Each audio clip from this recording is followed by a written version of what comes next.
What's up guys, Mason the Brock Henderson here, and this is Iron Fist Season 1, Episode 13, Season Finale, Dragon Plays with Fire.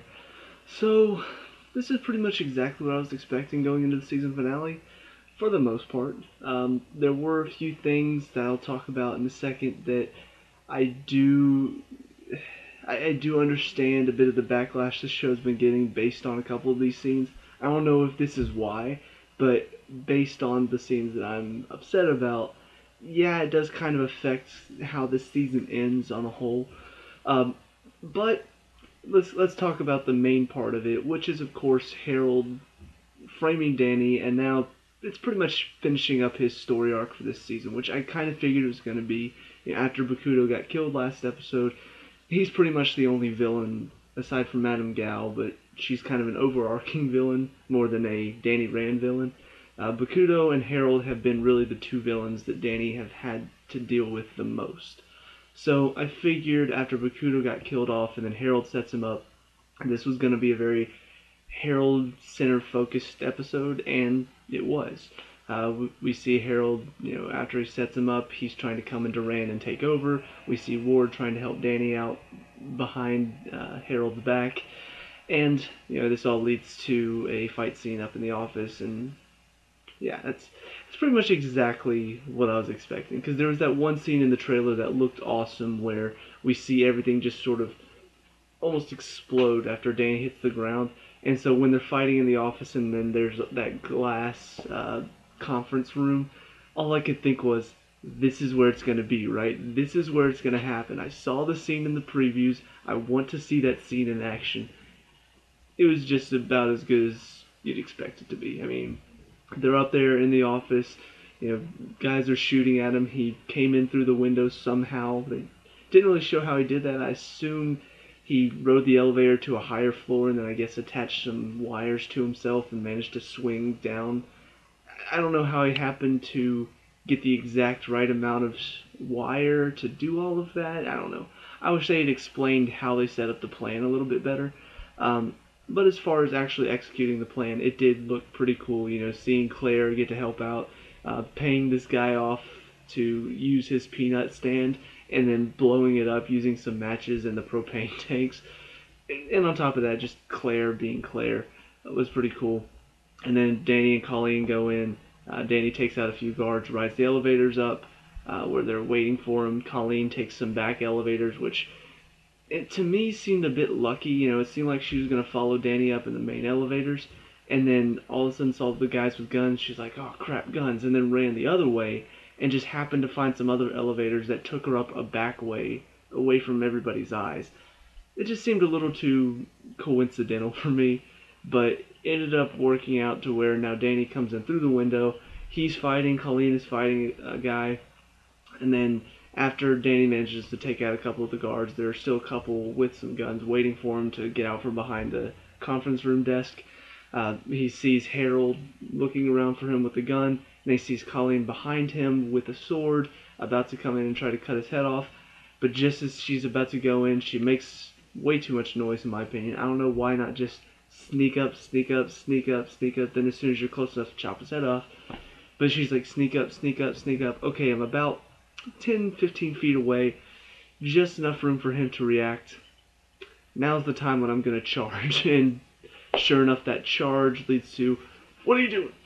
And now he's pointing the gun at her, and so Danny, to save her, summons the Iron Fist, slams it into the ground, and everything just, you get to see it all in glorious slow motion. Tables are flying up in the air, glass is flying everywhere.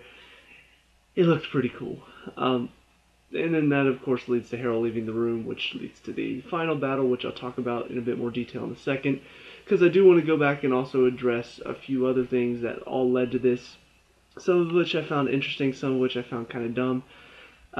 First of all, I do want to talk about Joy, because her character was not handled very well in this last episode. She's a character that throughout most of the season, I've really enjoyed getting to see her growth. Going from she's the head of this company, she's not going to take anything because she got here by her own hard work. She didn't have to be Ward and do all this sneaky stuff using her dad. Her dad did help her out a lot without her knowing, but you could see that she really did care about this job. and she was a businesswoman. She really worked hard to become the woman that she is. And then throughout most of the season, we've seen as, more and more the stuff with Danny happens, and now she feels her way of life is threatened, and so she becomes even more ruthless with Danny, and then continues down that path. When Ward kind of freaks out and goes on the whole drug thing, she becomes even more ruthless by making sure he, ends up where he should. I can't remember. I mean, she's not the reason he ended up there. Harold did, but she pretty much took on Ward. She didn't really force him out of the company or anything, but she wasn't going to stand around and take his crap. She actually tried to force him to do something useful. Stop just taking drugs, stop going crazy, but of course he was so far gone it didn't matter. And then she met her father, and that's where she kind of became a little bit more, okay, cynical. We're going to take this company no matter what. Seeing the dark side of her father, kind of, she didn't really see the evil side, just the more ruthless side. She kind of fed off of that and it became even more ruthless, and now it's like she doesn't care what happens to most people. Even whenever Ward, she found out he betrayed their father, she's like just kind of pushing him away. She doesn't want to hear anything he wants to say, even though everything he says is very true. And so now, finding out that her father betrayed her through all of this, we do get to see kind of her moment of standing up to her father and saying that's bullshit and all of that stuff. But the problem with most of this is it doesn't come from an area of her kind of standing up for herself. It's more of an area of she realized he lied and that's why she's hurt. I don't know. I feel like it could have been so much more powerful if she discovered this information on her own. Somehow she read on the news about Danny and then she figured it all out by herself. But instead it's Ward coming in, having to tell her and show her the news article that Danny is being chased by the DEA. And then that's how she gets that information. I just feel like it kind of takes away from her character whenever Ward's the one that has to tell her. And even though she still doesn't believe him right away, and she's still kind of like, whatever, I can't believe you betrayed Dad, it still kind of almost feels like she's just being childish in all of this. Like she's not really standing up and being a mature woman who is ready to fight and ready to be like, okay, you're wrong, I'm going to stop you. It's more like she's just, I can't believe you betrayed Dad, I'm so hurt. Oh, Dad betrayed Danny? He's been lying to me this whole time? I can't believe you lied to me. I'm so hurt. She's not really doing anything anymore. And I think that's where it just really fell apart for me. If she had gone to Danny and said, look, I'm going to help out, or even if she'd gone to Ward whenever she left the building, she gets in the back of some car, I don't know what it is, but she gets in the back of some car, but she sees Ward across the street and just sort of leaves, doesn't say anything to him. I think it would have been so much more powerful for her character to say, you know what, my dad's been doing all this stuff for me for so long, it's time I do something for myself. And then goes and talks to Ward and says, look, I still hate the fact that you lied to me, but we need to stop him. And then tried to help out or something. I don't know. It took away so much from her character when she just gets really hurt because people lied to her and then doesn't do anything to stop them. Even though her dad's very clearly doing something evil. So it takes away a bit from her character, and that's kind of disappointing for me. Ward, on the other hand, I think was handled actually a lot better in these last couple episodes, because not only did they actually give him something to do instead of just sitting around, freaking out, getting angry, going crazy, crying a lot, they actually gave him something to do. He tried to betray his father. He tried to kill his father even. He tried to give Bakuto the chance to kill him. In this episode, he does step up. He goes to the office to help Danny out. He tries to give him information about the office. He takes a golf club to the back of the head and is bleeding profusely. Doesn't matter. He stands up in the final battle and he's still helping out. He gets the documents to give to Colleen. He goes up to the roof with Colleen and shoots his dad whenever he's about to try to shoot Danny. He does something. And then at the end of all of it, we see he and Danny are kind of working together to run the company. We see Danny is more focused on trying to get back to Kunlun because he realizes he's not a good businessman. But Ward was actually given something to do, and it made his character so much better than the character who at the beginning of the season it just felt like was up under his father's thumb. It felt like he was just a whiny little brat. It's like he wanted to do something but he couldn't, and then all the psychological torture he goes through most of this, pretty much even before this season, the backstory to all of it. It finally culminated in that one episode where he killed him, and then of course seeing his father come back to life tortured him even more. And so he has been an interesting character, but he's not been a likable character. Now he ends and he seems likable. He finally did something helpful for Danny. He actually became useful. So I really like what they did at the end with his character, and it's just kind of funny that Joy started off being one of my favorite characters, and Ward was like one of my most hated characters. And now at the end, it's almost kind of flip-flop. Like, Ward is actually really likable now, and Joy just kind of ended with she's not even going to do anything now. She's just going to whine and complain that people are lying to her, even though it's been happening a lot most of the season. And then, of course, the other thing to talk about is Claire, because she does show up in this final episode. Kind of figured she probably would, because she has had kind of a big impact on Danny and Colleen through most of the season. And she's just as awesome as she has been. Pretty much one of the best parts of this season, in my opinion. Just her cynicism, some of her little comments to the side are hysterical. I love the scene when they're in the alleyway and Danny is having his little freak out moment. He's just like, I gotta kill him, I gotta kill him, I gotta kill him. And Colleen and Claire are both like, no, look, there's a better way, why don't you think this out? And he's just not listening to him. And then Colleen is just like, look, you don't need to kill him. If you do, it's a good chance you're probably going to block your chi, which means I have to be the one to kill him for you. And I'm just like, she just get brainwashed or something right there? And what was that? That was a weird delivery. But after she says that line, Claire's just like, Jesus, what? And I'm just, the perfect reaction to all of these scenes. I mean, when they're heading into the building and Danny's just like, no, we have to do it now. We have to help Ward, even though it's probably a suicide mission. Claire's just like, look, you're stupid. This is not going to work out. And then Colleen's just like, I can't let him go alone. She's like, Jesus, are you kidding me? I kind of feel bad for her because she's just being dragged along through most of this stuff. But at the same time, it is pretty funny to watch her reactions to most of the stupidity of these two characters. And even at the end, after this is all said and done, she wraps it up so perfectly. She's like, look, both of you two are very similar. And that's not a good thing. You both want to react to every situation with violence. You both need some serious psychological help. I'm just like, thank you, Claire. You just wrapped up perfectly these two characters in a nutshell. So, yeah, loved Claire being in this one. Thank goodness she was a big part of this season as well. And hopefully, she does kind of have a good story coming up with the Defenders. Obviously, she is the one connecting factor through all four of them, so I do expect to see a lot of her. I hope at least I talked about it before, how there is a chance that she might get killed off in kind of a Coulson-esque way, where her death now kind of gives the Defenders a reason to fight together. Except where Coulson was killed and he was a member of a large secret organization that was able to bring him back to life using alien technology. Claire's just a nurse, and she's a fired nurse on top of that. So chances are she's killed, it's going to be a much more permanent death. But I don't know. I hope that she introduces them, and then she's the one that inspires them, that she's not the one that dies to inspire them. I don't know. I look forward to hopefully seeing a lot more Claire in the future. But as far as everything else goes, the story leading up to it, it is basically Danny trying to prove his innocence.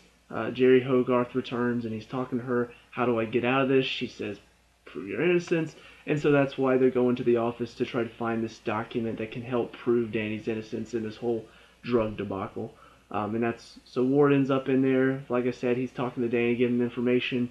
Harold somehow sneaks in without making any sound whatsoever and without showing a reflection in the window. How did he do that? But he sneaks up behind Ward. We saw him in his own office with a golf club, so all I could think is, as they're kind of zooming in on the window, and you can see Ward's reflection in the window, all I can think is they're setting this up just so they can have like a jump scare as he gets attacked from behind with a golf club, right? blood on the window. I'm just like, yep, there you go. But that leads to that scene in the office. So they head up to the top of the building, and this is where a few more problems for me started to set in. We see Danny heads up to the top of the building, and I've already had an issue with kind of his recklessness in most of this final episode, because like I said, for some reason he's having these just fits of almost madness. They never really explain what's going on. I know what he's thinking of. I know he's just having kind of these flashbacks to his parents dying and things that have made him angry. And we see a lot of that throughout most of this episode. We see his and then we see him like flashing back. The camera work is actually pretty good on this because the way they shoot it, how it's all like shaking and stuff, and I guess the editing in these moments, it does sort of get us to feel kind of what he's feeling at this point, but they never truly explain what it is. And that's kind of a problem, why is he having these like why is it hurting him? What does all of this mean? How come throughout most of the episode it's like this is affecting his mindset? He's having these moments of kind of fits of rage. And then we get to this final battle and he gets up to the roof. Harold's waiting for him with a gun. Eventually he shoots his hand, and I'm pretty sure he shot the Iron Fist hand. So at first I was like, what does this mean? Does that mean he can't use it anymore? But honestly, it doesn't really lead to anything. It just leads to this moment where he shoots again and he summons the Iron Fist and it's completely healed and it blocks the bullet. I'm just like, that's cool. But because of this injured hand, he's struggling to fight now. I still think he still could have taken on Harold because he's shown, even without the fist, he's still a good fighter. And I'm sure he could fight with one hand. Honestly, it was kind of getting me excited to see him fight with one hand. I'm like, that would be really cool to see a guy fighting with only one hand because the other one's shot. But they never really did that. He just kind of getting his ass handed to him by Harold. And then we finally get to one moment where Harold hits him with a pipe or crowbar. What was it? Like a 2x4 maybe? I don't know. But he hits him, knocks him onto these steam vents, it looks like. And just all of a sudden, those little images are flashing through his head again. And all of a sudden, he stands up and he's just like ready to fight. And then he just completely kicks him into a sharp thing that impales him. It did seem to go through him a little too easily. Like it wasn't like Danny kicked him really hard or punched him really hard and then knocked him into it. It was like he kicked him and he stumbled backward and all of a sudden it's like 2 feet out of his body. I'm like, I don't know if that's possible. I don't know if you can possibly go straight through your spine and through your, unless he just has no organs inside of him. And I don't know. It just seemed very, very too easy to kind of do that. But my problem with that is we saw through most of this episode where these images flashing through his head, all of the flashbacks to the plane scene and being in Kunlun and all these people just hurting him, the deaths that he saw, Joy getting shot that one time. All of these images throughout this episode have been affecting him, hurt, his head hurts, he's like, ah. And then in this final scene, it's like it gives him the strength to fight. And while it is a very aggressive fight, and we've seen kind of the theme over the past few episodes have been he doesn't want to be a weapon of destruction. And so this rage does give him the power, but it ends up impaling Harold on a spike. So you can see where it still does empower him, but not in a good way. It still doesn't make sense how it empowered him in this scene, but in these other scenes, it looked like it was just hurting him. It didn't look like he was being empowered at all. It looked like he was just getting really, really mad. So, I don't know, it didn't really fit with, I guess, the previous scenes where we saw these same exact scenes happening. But ultimately, it leads to, he kicks him onto the spike, and once again the images are flashing, but now again, it's hurting him, and he's just like, stop. And Harold's just like, you gotta finish me off. And, just wanting him to kill him, I guess, because in his mind, that's kind of a victory if he managed to, I guess, stop Danny from becoming the Iron Fist. I don't know. I don't know why he wanted Danny to kill him, because, well, Madame Gal wanted him to kill him because likely it'll stop his chi, he won't be able to be the Iron Fist anymore. It doesn't make sense from Harold's point of view. Why would he want Danny to kill him? What does that help him gain? Yeah, Danny now killed somebody, and yeah, that's going to affect him. But what do you care? You'll be dead. You've been wanting to, I guess mess with Danny all this time because you killed his parents, mainly because Wendell was about to find out stuff he shouldn't. But you've been trying to kill slash torture Danny most of this time, and now you've kind of done it. You know, you affected him to a point where he can't really summon the Iron Fist as well anymore. He's on the run from the DEA. What does killing you help you gain? You know, you'll be dead. Another little thing that's not really explained very well, but ultimately Danny kind of comes to some sort of conclusion. We never seen this, I don't think, unless there was a scene that I missed, but he all of a sudden looks up and he sees these two red lights above Harold because he's impaled on some sort of like, I don't know, it's probably some sort of like satellite thing. But there are these two red lights on it, glowing red lights. And he's just like, I've been here before. Just like, wait, what? And then all of a sudden they flash back to Kunlun and they go into this thing that the tunnel that he went into where he came out of it and he was the Iron Fist. And he went in there and he said, come out. And then all of a sudden there's this beast growling and you see these two red lights, like what look like eyes, flashing in the darkness. And so I kind of wondered if maybe we were going to see he actually had a glimpse of this future or something like that. But all it was just those two red eyes. And he, I guess, assumes, oh, this is that moment. This is the moment I've been preparing for. The battle's over.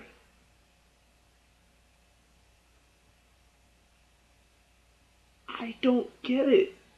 I really don't. And this is just kind of the start of the final part of the episode, which in my opinion could just be easily titled stuff that they wanted to throw in to kind of end the episode and end the season. I don't get it. I don't understand. Why? Because he went into the tunnel and saw two red eyes, and that was part of his trial. Why does that lead to he sees two red lights that look like the two red eyes, Harold's impaled on a spike, and now his battle's over? I don't get it. So what? Even if Harold didn't get pulled off the spike and didn't grab the gun, which led to Ward having to shoot and kill him, if that didn't happen, what was Danny gonna do? Was he just gonna leave him on the spike? Was he just gonna walk away and be like, alright, battle's over. See you, Harold. I'll see you tomorrow whenever you come back to life. What was that about? I don't get it. I don't get what that meant. I don't understand what the going into the tunnel, is that really what it is? Like he saw a glimpse of his destiny and he realized, oh, this is my destiny. I did what I was supposed to do. What did it mean? They did not explain it. And don't get me wrong, I don't want to see a lot of talking about, oh, let's talk about the psychological reasons and philosophical reasons of why this. I understand there are certain points where you want to let your audience sort of figure things out or, you know, just give them a reason to become engaged in the show. Certain shows have done that very well. In my opinion, one of the best scenes that I can think of with this is Fargo Season 2. There's a moment where we see this woman who's just, she's hiding from this guy with all these henchmen and they all have guns. And we don't see her doing anything. We just see all these guys, like, all of a sudden, they're just knocked out.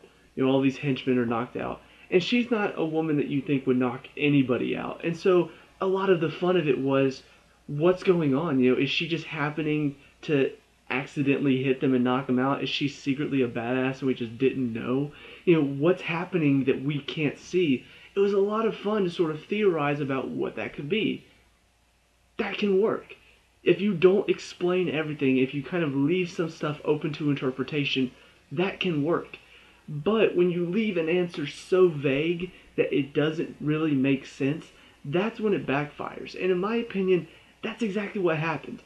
I don't know what those two red eyes mean. I don't know what it means that he saw those red eyes in the tunnel and now he's seeing those red eyes here. It doesn't make sense, and they didn't sort of give any explanation of what that tunnel was supposed to mean in the first place, because the only really instances we've seen where he was in Kunlun and doing that is the moment we saw him coming out and seeing Davos there for him.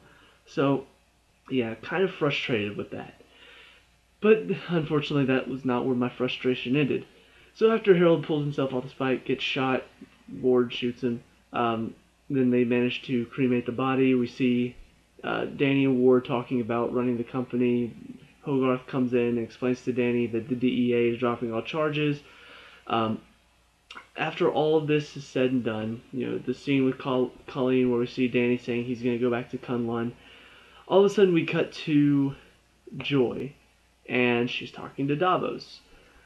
And I got a very Doctor Strange-ish feel here, where the guy who was fighting for somebody else feels betrayed, and so now all of a sudden is set up to be a bad guy in some sort of kind of like after the battle is over scene.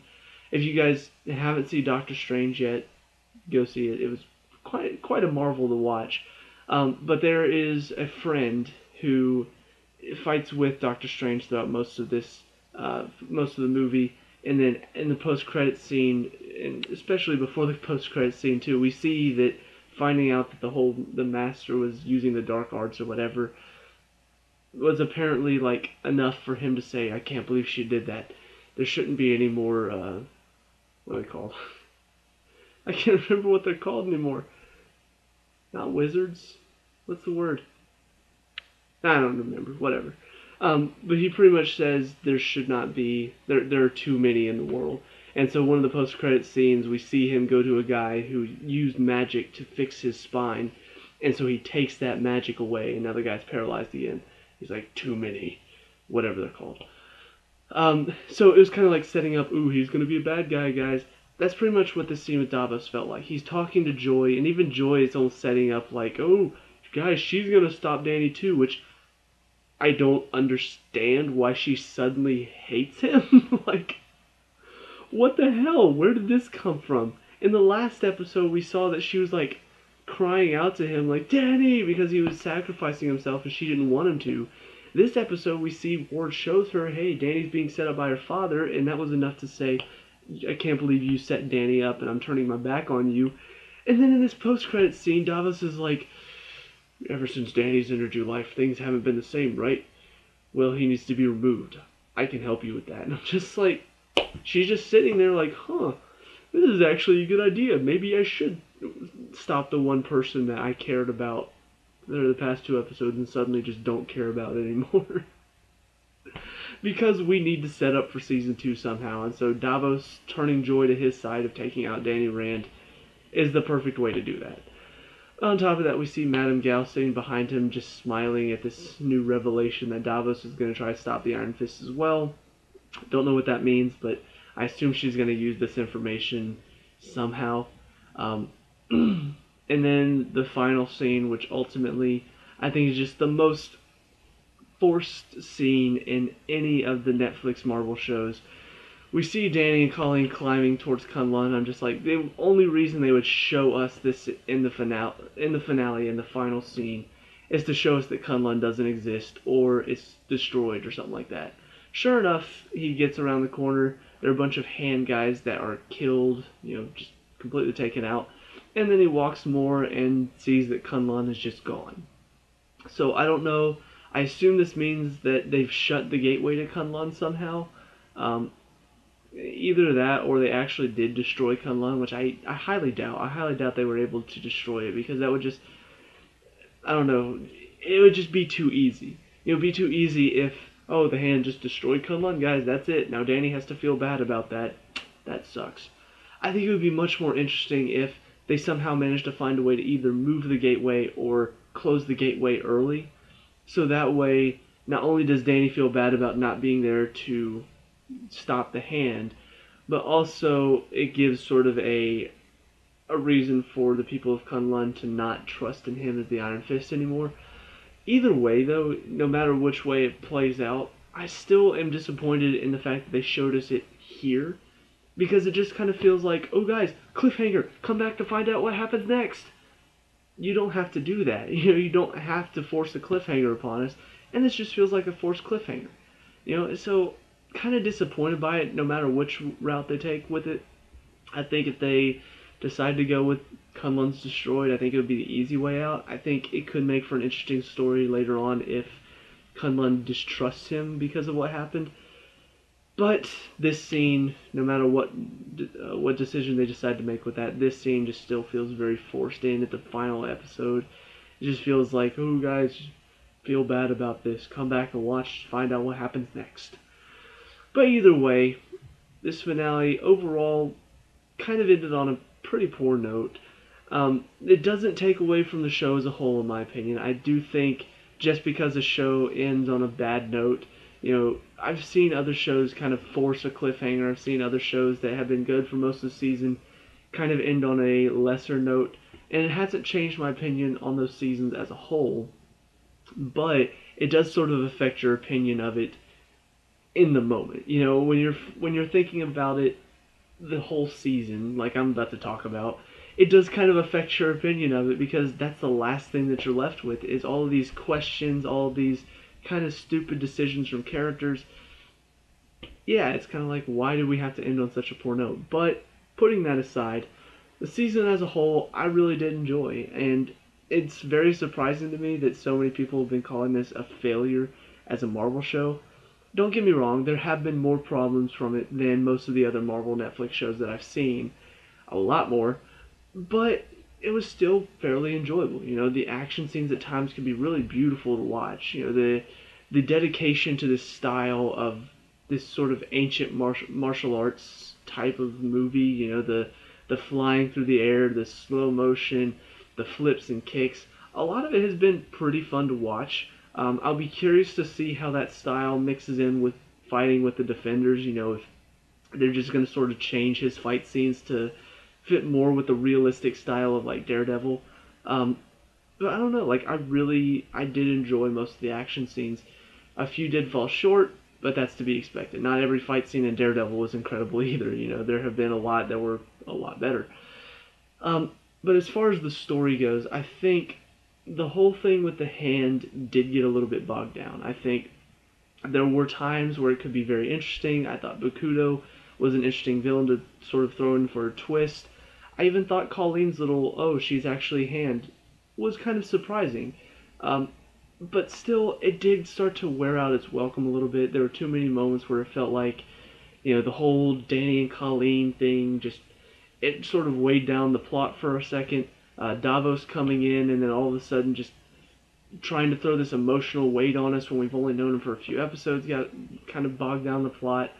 And then just on top of that, all the stuff between Bakudo, Madame Gao, and Danny, it just got a little bit too much of a who do you trust storyline. Those can be a lot of fun whenever you've got sort of three waging war against each other. Madame Gao seems evil, but then all of a sudden we find out, oh, Bakudo's evil, and Danny's trying to stop both of them. I actually thought it would have been a lot more fun, though, if Danny looked at the hand and saw evil, when in reality, maybe they weren't actually doing all this evil stuff, like Bakudo, we find out later he was actually doing. I think it would have made it much more interesting if we actually could have trusted Bakudo, but because Danny made him an enemy by attacking, that's why he had to fight him now. I don't know, it would have made things so much more interesting than, oh yeah, you can trust Bakudo, he's just misunderstood, the hand, they're not as bad as you might think. Oh yeah, they actually are, we were just trying to trick you this whole time. It just made it way too predictable in the end for me. But the one story that definitely stands out more than any of the hand stuff, even more than all the Iron Fist stuff for me, definitely had to be the Meachums. I think so interesting where they took that, the depths of psychological torture that they took that to. They just made for such an interesting story this season. Watching the three of them, the dysfunctional family aspect of it, seeing Ward go through all of this stuff. At first you just think he's a huge dick and then find out all of this stuff that's going on, how much his father has been affecting him. You kind of understand some of where he's coming from, and then by the end he just really changes it around. Joy, seeing her character at first before she kind of became a whiny little brat at the end. She was a really fun character to watch and just a good, strong character. And, of course, one of the things most shows get praised for is having a strong female character. In my opinion, she was a strong female character up until the end. And then, of course, Harold was just such an interesting, more psychological villain. One of the things I loved about Jessica Jones was Kilgrave as a villain was such a good psychological villain. Obviously he had his superpowers that made it much more, oh, we gotta fight him. But Jessica Jones wanted to just punch and break stuff. She has super strength. But honestly, because he was much more of a psychological villain, he speaks to people and they just listen to him. It makes it so much more harder to have to fight that with physical stuff. You have to think, you have to strategize. You can't just go in guns a-blazing and hope for the best. You actually have to think about what to do next. Same thing here with Harold. You couldn't just go in. It would have been so easy if they just gone in and cut his head off. Yeah, they could have done that at any point, but because he plans so much stuff out, because he's always a few steps ahead, framing Danny couldn't just go in and kill him because they have to prove his innocence. So part of it was also getting the information to prove his innocence as well. So I don't know. He was just such an interesting villain, sort of an anti-villain at times too, because you kind of felt like while he is a bad guy, maybe he's not as bad as Madame Gal or even Bakudo at times. So you didn't really trust him like they tried to force you to do with Bakudo, but at the same time you felt like, I think Madame Gal and Bakudo are probably a bit more of a villain at this point, but then after Madame Gal is kind of taken out of the picture and Bakudo is killed off, now he's the big villain because he's the only one left, and so now you have to address him.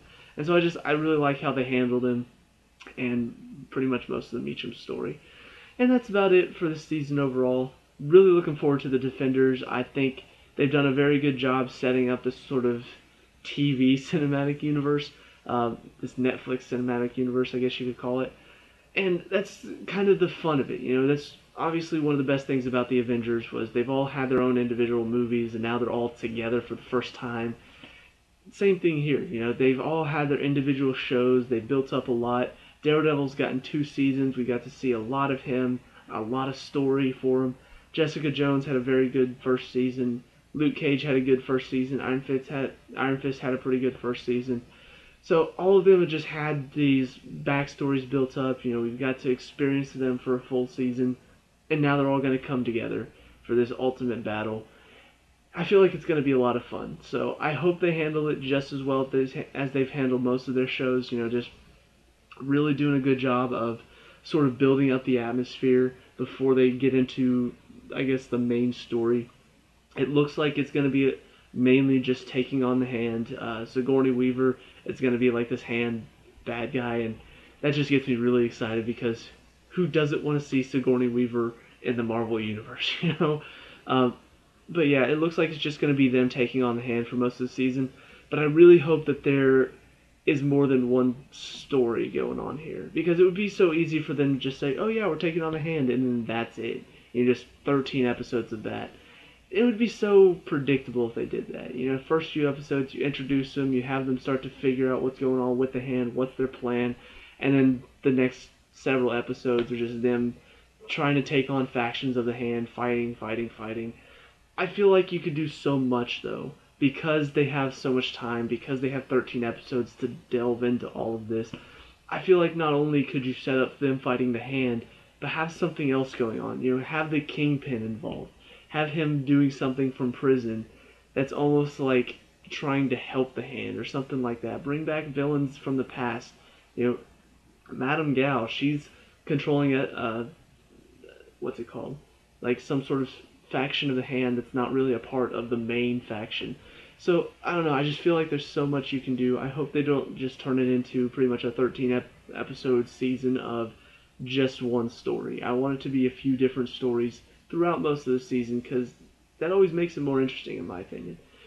So that's about it for this episode and season in general. Let me know what you guys think down in the comment section below. What were your thoughts on this episode and the season in general? Let me know. We can talk about and discuss all that good stuff. Leave a like and subscribe for future Iron Fist and Defenders and other Marvel Netflix shows. Leave a like and subscribe for future reviews of all of those. I'll see you guys in the next show. Peace out.